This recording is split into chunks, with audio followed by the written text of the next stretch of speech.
Master.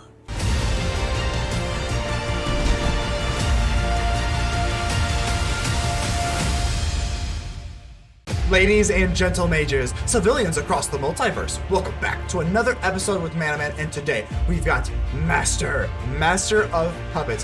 What do we got? We got the Creepy Puppeteer. I love this card. I think it's a little bit of an underrated card, and it's got haste whenever it attacks. If you attack with exactly one other creature this combat, you may have that creature's base power and toughness become 4/3. So it is worth noting that whenever you get something base power 4/3, if you use something like a Frenzied Geistblaster with prowess stacks on top. So if you get 2 instant and sorceries, you're going to be able to stack that on top. So it become a it would have 6 power rather than a base 4 because you allow it to get the +1/+1. Same thing with the Bloodthirsty Adversary. When you give it a +1/+1 counter, it stacks because obviously the base power. So it is worth of note. Sometimes you can create some very big aggressive combos with the Creepy Puppeteer. So Creepy Puppeteer is a little bit better in this deck than Town Razor Tyrant in my opinion, because we are running creatures and you can attack, and it just creates for a little bit more immediate impact than the Town Razor Tyrant. So we're gonna run the Creepy Puppeteer instead. Other than that, we got a big pile of cards here. We got Play with Fire, Shock, and Spikefield Hazard as our early creatures as our early spells to do a lot of bit of damage. We can also use the almighty Electrostatic Blast. We're gonna need a lot of cheap spells to cast so we can storm as well and dig into our thing. So Electrostatic Blast, this came out in Alchemy, a very good card. Whenever you deal damage, you can deal 2 to any target, and then whenever you cast your next instant or sorcery spell, you're gonna exile the top 3 cards of your library, and you may play one of those until end of turn. Now you gotta be a little bit careful here, because if you play this card and then play another sorcery, if you're tapped out, you'll actually waste the utility here, because you need to be able to cast the other spell with some sort of mana open so that you can actually utilize the cards that you're exiling. So you have to be a little bit careful here. It is worthy of note. Abrade's going to get rid of an artifact. That's why we're kind of splitting up this pile here. We got a lot of 2s and 3s ofs. Kind of wonky of a list here, but if you're going best of 1, you're going to want outs to a little bit of everything. And the thing that I love about this deck is we have Frenzied Geistblaster. If you say you're playing against Control and you've got Conductive Current or something, and you know you're not going to be playing against, Mono Black or something. Mono Black, this card's really good. If you're playing against Control, well, you can just use Frenzied Geistblaster to get rid of your worst card. So Frenzied Geistblaster allows you to fix your hand, and plus the prowess allows you to get really aggro really quick. Reckless Impulse, I'm actually kind of debating on making this a 3 or maybe a 4. I don't really know. Sometimes I get a Reckless Impulse and it seems like we're just not aggressive enough. Like we're using Reckless Impulse and we're getting the value, but like we're just not being aggressive enough. So I don't know. This is either a 2 or a 3 of. I don't think I'm gonna go 4 of the Reckless Impulse, but it is a very good card. Roil Eruption deals 3 damage, but you can kick it for 5, and you can also hit their face. That's what I kind of like about that. Thundering Rebuke is 4. The one card that I had, a Brittle Blast, I don't know. I just don't really find the need to do it. For 3 mana, using it to just kill 1 creature feels a little bit slow, and because we are such an aggressive deck with only 3 4-drops and the rest being 3 or under, I think Brittle Blast is a little bit too slow, so I'm opting not to run it. But that we do got a Chandra, we got a Toralf's Disciple. This card is super awesome against mill because it just conjures more things that they have to mill away. So Toralf's Disciple is actually pretty close between Toralf's Disciple and the Storm Seeker, the werewolf. Honestly, that does a lot more work in almost every other deck, but because we allow it to dig with the Electrostatic Blast, the Lightning Bolts do have merit, because Chandra, you can exile a top card of your library, so there's a lot of different ways to dig for those Lightning Bolts, which can become very, very good. And then Reckless Impulse, Electrostatic Blast, and Chandra. So a lot of different ways to get into the Lightning Bolt, so I opted for Toralf's Disciple, but most of the time you're going to want the Werewolf. But this is the deck here. We got the Master of Puppets, we got the Creepy Puppeteer. Let's get ready to vanquish some enemies. Hi, Alchemy. How are we doing here? That kind of reminds me of broccoli, so I don't know. I don't like broccoli. I was going to give you a hello, but not anymore. Not anymore. The broccoli's just ate my thing. So let's go for a swamp. We got a Shambling Gas, so it appears that we're going against Mono Black. Alrighty, well, we're going to go ahead and just save our cards for now. Let's see what you got here. Mono Black's kind of a frustrating matchup because we have a lot of spot removal, and they get a lot of value out of removing the spots, so not very good. What do we want to do? Do we go for Electrostatic Blast early here? I guess not. If they're going to swing, we'll be able to use Toralf's Disciple to swing in. So, not the end of the world. We're going to go with Triumphant Adventure. So, they're going with Adventure. but with Shambling Gas? Okay, I mean, I guess Shambling Gas is always pretty good. So I'm going to use the Abrade here. We'll go ahead and kill this Triumphant Adventurer. No adventure for you. No, no, no, no, no. So drop this and, okay, Toralf Disciple. Sometimes, hey, when you play mono red, sometimes it's kind of easy. Play things, swing at their face, and do damage. Sounds good to me. So the Shambling Gas, let's see, 17 to 19, so we take a little bit of an early lead, but the Adventurers are pretty scary. They really are. Hive of the Eye Tyrant, so they've got another adventure for us. At this point, I'm wondering if the Shambling Gas is going to stay put. I wouldn't attack if I was them. If they do, that's kind of interesting. They do not, and unfortunately we get a Spikefield Hazard. I love this. This is really nice. We use this on the Shambling Gas, and that'll exile it, so no shenanigans for you. No treasure token for you. I'm gonna go straight for the... This is easy. Play Electrostatic Blast, just kill this, clear the path. We're gonna swing in. The next time that we play any sort of our other blast, we're going to be able to dig into our deck with this Electrostatic Blast. So we're making good time here. We're making real good time. The Inquisitor Captain is the worst card that our deck can face because it creates two bodies. It is by far like the worst card that we can face. But fortunately we do get a Lightning Bolt. So, how do we want to play this?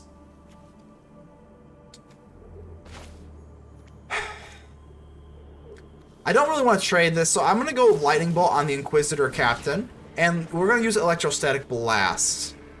So we do get another Lightning Bolt. Pretty cool, pretty cool. We've got a whole turn to decide if we want to use this stuff.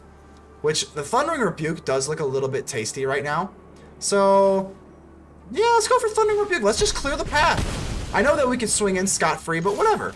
Let's swing in here, and because we have another Electrostatic Blast, we're still going to be able to do some more damage and clear something else. So, yeah, I think we're sitting okay here. I don't want to see another Inquisitor Captain. A Nadar Selfless Paladin is not good. It's good for them, not good for us, for the Broccoli Man. So, I wonder what they're going to take. I was thinking Dungeon of the Mad Mage, which is the one that makes them gain life. They don't. They should go for the Lost Mine of Fandelver. Interesting, but they do take the scry on top, and that makes me a little bit nervous. Cloister Gargoyle, let's see what they're going to make, a treasure token or a 1/1 goblin. So they make a 1/1 goblin. That's actually pretty smart. Pretty gosh darn smart. We do get our Crazy Puppeteer. I think it is time. Master! Crazy Puppeteer. I'm just going to drop it right away. And let's swing in. Oh, yes. If they want to trade, unfortunately, they're going to be able to trade one with the Nadar Selfless Paladin, or they can chump block. So they are going to trade, unfortunately. But they let us keep the Puppeteer. That's a little bit weird to me. They let us keep the Puppeteer. And the Puppeteer can do, you know, some cool things. I mean, it gives power to other creatures. So, okay, so they go for the Wedding Announcements, and they're going to create a 1/1. I think that's manageable. We'll go for Den of the Bugbear. So I was trying to think here. Do we want to go for Electrostatic Blast and Abrade? That's not a good move. I don't think that's the best move. So what I'm going to do is just swing in here. We can't really clear the path, so we'll just kill this 1/1. Alrighty, and because these are both instants, we're going to just sit back. We're just going to sit back. I want to be able to use this Electrostatic Blast for its most valuable way, which is getting other things from our deck. So we'll see how we want to play this. Did you have a Wedding Announcement up? So they will get a 1/1 white human creature token at the end of turn. So they go for a Cloister Gargoyle. They're still not able, I mean, they're one away from the dungeon from being able to complete this, which is not good. So they're going to put a 1/1, or they're going to just pop us for 1. Stage. So they go for the Dark Pool. Alright, so they're just going to pop us for 1. Okie dokie. So Wedding Announcement's going to go through, and at this point, maybe you just want to use Electrostatic Blast on... This is going to bump them up, right? Creatures you control get 1/1. So I guess... For now, I'm just going to hit the face. This might seem a little bit crazy to me, but I'm a crazy guy. We're just going to hit the face. I don't want to play this yet, because then we miss out on our Electrostatic Blast. So we actually get 2 Crazy Puppeteers. I think that's the move. Because they're not... Yeah, so we get 2 Puppeteers. Awesome. Swing in, honestly, we don't really benefit from this. We're going to take action because it's funny. And we like the color blue, I guess. So I would assume that they're going to at least chump block with 1. Unfortunately, the wedding announcement is going to go through, but we take them down to 6. Pretty good. If they want to swing in here, that's not going to be too good for them. So Barwin, Clan, okay, so the dungeon has been completed, unfortunately. Draw a card. These are now 3/3s. If they can't swing in, fortunately, because that is not going to be good for them. Wedding announcement is going to do that. Unfortunately, that's not good. We still have a move here. We can still use Abrade, and we'll be able to dig into our deck with Electrostatic Blast. So let's just kill what we can here. And we get Thundering Rebuke, Lightning Bolt, Lightning Bolt. Okay. We can play these for the rest of the turn, so there's no rush. And I'm thinking, gosh, it is really tempting to go for Lightning Bolt. Oh, they just give up. Our crazy Puppeteers. Take it. Remember to subscribe to the channel for more Magic deck videos every single day. Third guy, how are we doing here? We're gonna go ahead and keep this. Pretty gosh darn good hand. Not gonna lie about it. Got a little, it even set us up 3 lands and 4 non-lands to start out. How nice of you, Wizards. Well, we're gonna go ahead and end turn. I wonder if we're gonna play with fire on their face or on a creature. I don't know. We shall see. So we're gonna go with the Tenacious Pup. I hate the Tenacious Pup. It's so annoying. We're not gonna waste our play with fire. I would rather take a nice scry here. Chandra just to kill. I think we're gonna keep that. I think we're gonna keep Chandra. Yeah, we'll play this down. We get a Frenzied Geistblaster. I think we're gonna do this. The problem with the Electrostatic Blast is it only deals 2 damage, and all the creatures have 3 toughness, like the Pack Leader, Tovolar, etc., etc. So I'm gonna get rid of the Electrostatic Blast, even though it lets us dig a little bit deeper into our graveyard, or our deck rather. What the heck? Don't think it's that good here. So, goodbye to you. We'll keep the Thundering Rebuke and an Abrade with a Chandra in our hand. Not terrible. So let's see what they want to drop here. I'm assuming it's going to be a Werewolf Pack Leader. Yes, and it's going to come in as a whopping 4/4. Pretty nasty. I don't want this thing to survive, so... we're going to have to use Thundering Rebuke right on this sucker. We'll take the Prowess. It's obviously a sorcery, so we're going to have to do that. And let's go ahead and just be aggressive now. We've cleared the board. 16-20. Not too bad. Next turn, we can drop a Chandra and go into an Abrade if they want to do a Reckless Stormseeker. Hello, Reckless Stormseeker. So we are now all tied up 16-16. This is a pretty easy move here. Unfortunately, the Den of the Bugbear is pretty big brick. But, you know, we do get a Prowess. Hello, Chandra, just to kill. Yep, I'm basically a professional at say give a toast. I'd love to. I would love to as well. Now we get to go into an Abrade here and get up to a whopping 4/4. How nice is that? Swing in, so 11-16. And I don't think... If they play another Reckless Stormseeker, the Chandra will die. But I think the Chandra will at least be able to live another round. And then we'll be able to start exiling... Oh, they actually swung in here? That's a little puzzling. Okay, so they go for Kessig Naturalist. That's a little bit puzzling that you swung in. But, okay, teach their own. They go for Ascendant Pack Leader. This is really bad. I think I'm actually going to exile the top card because we don't want it to go nighttime, and we don't have anything really to play. I mean, we could play another Chandra, but that's not very good. So let's go ahead and exile something. We do, unfortunately... This is a fun idea. This is pretty fun. That's a fun idea. It's been more fun than anything else we could play. Oh, man. This is kind of unfortunate. I kind of want to go for Chandra to get the Prowess bump and then play Bloodthirsty Adversary. Oh, God. What do we do here? I don't really want to give up the Geistblaster here. If we play the Bloodthirsty Adversary, we're just low enough to where we can't play anything else. We could swing in. That leaves our... Man. This is a little bit risky. I don't know if this is the right move, but we're going to do it. We're going to pop them for another one. Fancy dress means I didn't come here to fight. Watch me heat up the dance floor. I hope we're gonna have to heat up the dance floor a little bit here, Chandra. So the reason I'm doing this is because if they so they actually let this go through. So okay, our Chandra can die now if they want to commit the battle to going to Chandra, but I don't think that's a very good move because you're down to 5 life here. And we still have Den of the Bugbear, so they're going to have to commit to swinging with Chandra. Unless they got something in here with haste. Tovolar. Okay. So they're going to go for casting. Okay, so they're going to kill the Chandra, leave the Tenacious Pup unblocked, and then ramp up. So Chandra goes bye-bye.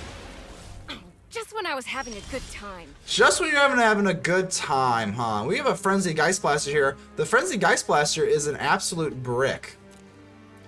Brick city.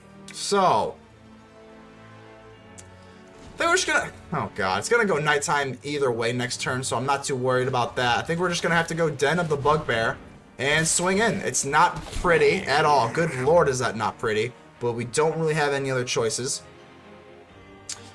So, they're going to chump block with the Tenacious Pup, and we are actually going to get chump, we're going to just get chump. We're the chumps.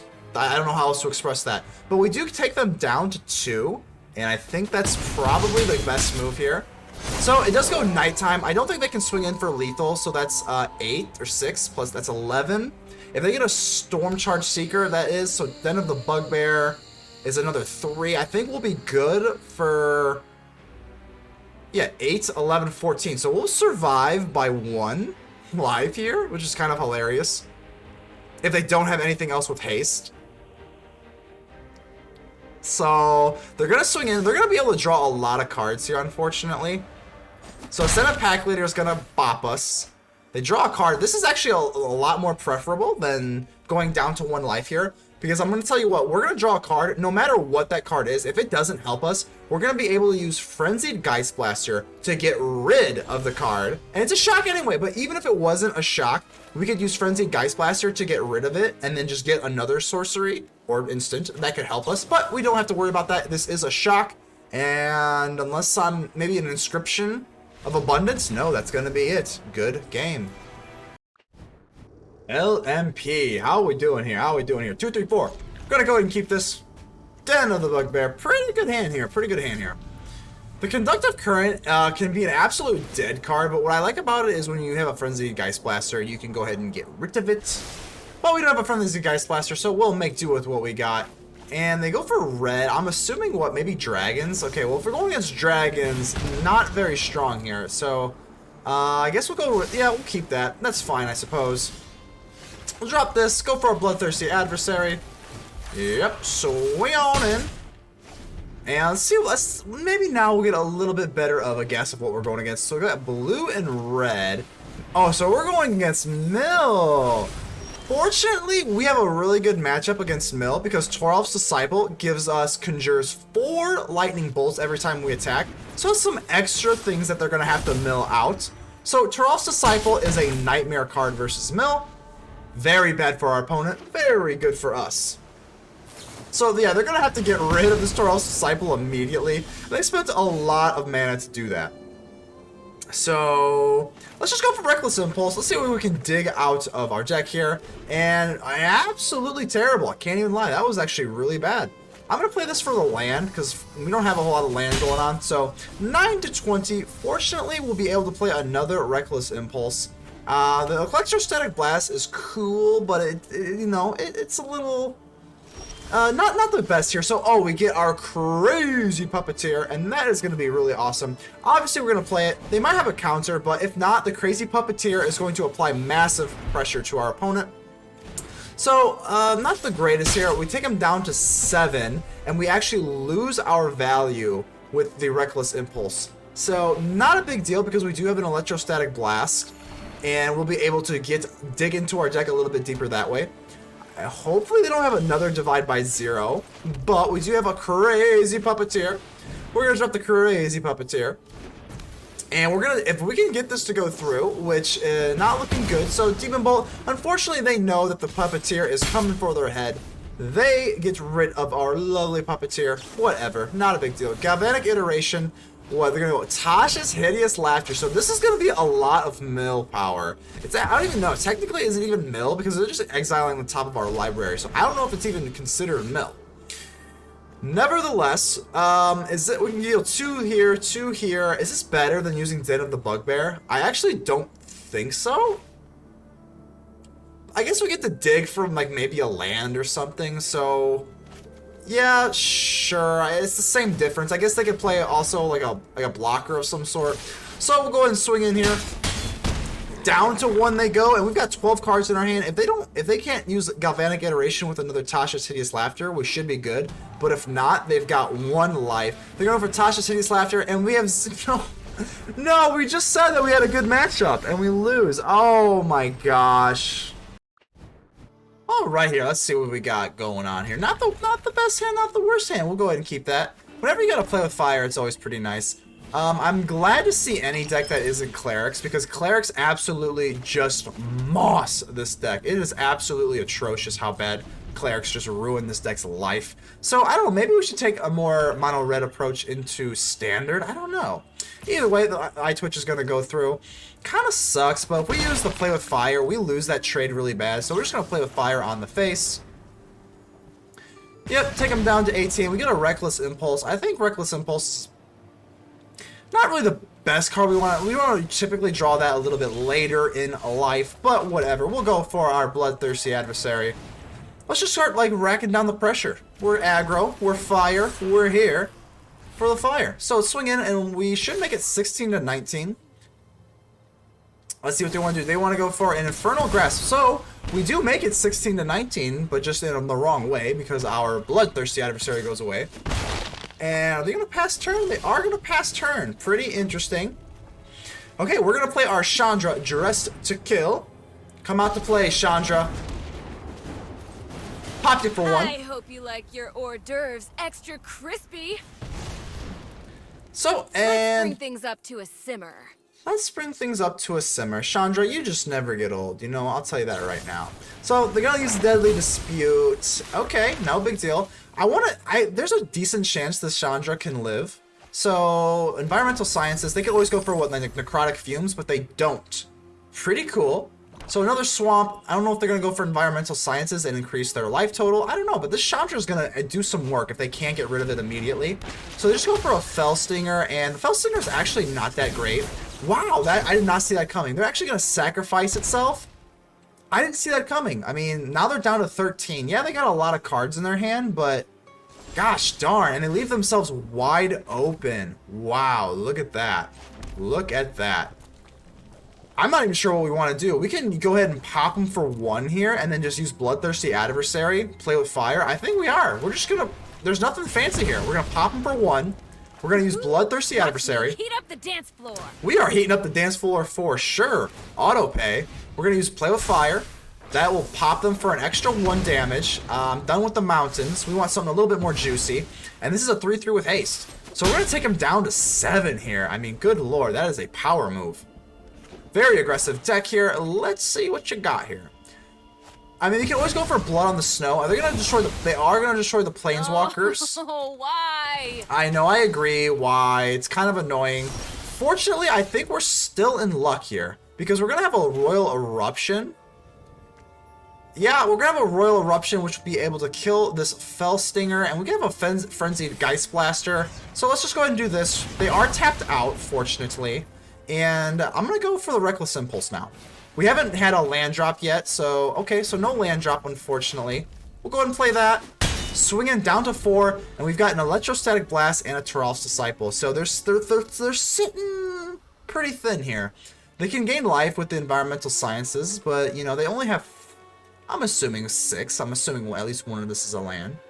So, kind of a tighter game here. What do they want to do? We still have to worry about our Bloodthirsty Adversary, and we still have a Den of the Bugbear. And they don't have enough mana for Blood on the Snow, and they would need another Blood on the Snow anyway. So, it looks pretty good here. Mono Red, doing some work. Doing some work versus Mono Black. You know, I don't want to toot on our own horn here, but it appears that the Mono Red is better than Mono Black. I don't know. No, I'm just kidding. I think overall Mono Black is a little bit more competitive than this deck, or just any sort of Mono Red, but nevertheless, we will take what we can get. So, Shamlagast is rough, because that obviously gives them a way to block. They don't want to go for the Felsinger. I did not think so. That would make a whole lot of sense. And the Frenzied Geistblaster, I kind of want to keep the Mountain because that gives us something to discard with the Frenzied Geistblaster. So if we go for Toralf's Disciple, we can go for Electrostatic Blast as well. Yeah, this is going to be the move. We're going to play Toralf's Disciple, Electrostatic Blast, and then the next spell we get with our Frenzied Geistblaster, the next turn, we'll be able to do some cool things. So let's just go ahead and kill the Felstinger. Yep, and we'll be able to swing in here, conjure 4 lightning bolts, and we're going to take them down to 3. Pretty cool, pretty cool. Down to 3 they go. They can create a treasure token, but again, I mean, they're kind of, we're really putting that gas. We're putting the pedal to the metal, baby. So Frenzied Geistblaster can seek an instant or a sorcery. And we'll be able to use the Electrostatic Blast from whatever we gain with the Frenzied Geistblaster. So, Mythic Massacre is pretty bad, not gonna lie. So they are gonna get 2 life back here. Didn't want to see a Mythic Massacre. Oh, goodness gracious. We could go for Den of the Bugbear, but that's 1 short. I'm gonna be a little greedy here. We're gonna go for Frenzied Geistblaster, discard one of these mountains. We'll get guaranteed a sorcery of some sort. And we get another Electrostatic Blast. Let's do this. Let's go ahead and hit him here. We'll be able to dig with our other Electrostatic Blast. And the next thing we play is going to be good enough. So, oh, we're just a little short. So, okay. Okay, so let's go for Electrostatic Blast. Or do we want to go play with fire? We'll go for... Ooh, this is actually kind of hard. We only get to play these this turn. So if we go for Electrostatic Blast, I think play with fire is actually better here because scrying is a little bit better than digging. Because if we don't get something else, yes, this is better here. And we can also get another shock as well. And we get a lightning bolt. Lightning bolt is good enough. So going with the 1 mana source there was better. Lightning bolt, storm action, mono red, good game. So we're back at the hideout with the post-game wrap, and overall, I just gotta say, this deck was pretty good. I definitely think you're gonna struggle versus some matchups, most notably Clerics. If you go against Clerics, you might as well just concede. I'm serious. It is such a bad matchup. It is absolutely appalling. If they get the problem with the Clerics is not only do they gain life, which anything that gains life is like really bad, but they also get tall. So if they get into like something with over 4 toughness, I mean, what can you really do? And then they drop an Inquisitor Captain, and they just go wide and tall. Like, you just can't get around it. Like, there's just not enough damage in this deck to get around an Inquisitor Captain or the dreaded Valkyrie that, you know, likes to gain life and whatnot. So, other than that, you pretty much have at least a close matchup in every single thing. Obviously, you're being an aggressive deck, best of 1, you're going to want to go first. But this is a really, really fun deck, and the Creepy Puppeteer allows you to do a little extra damage with the Prowess and the Bloodthirsty Adversary and all of these different things. Just a little bit of extra firepower that I think it was overall still better in this deck than the Town Razor Tyrant, and obviously with the nerf the Town Razor Tyrant gets a little bit weaker anyway, so I think the Creepy Puppeteer made a nice little video. I hope you enjoyed it. Go ahead and leave me a like. The button looks just like this. Go ahead and subscribe, comment, like. Tell me how ugly I am. Just do something in the description. I can't talk. Do something on the channel. It just helps me grow, and I'm trying to grow this bad boy out. So until next time, I will see you on the next adventure. ManaMan out.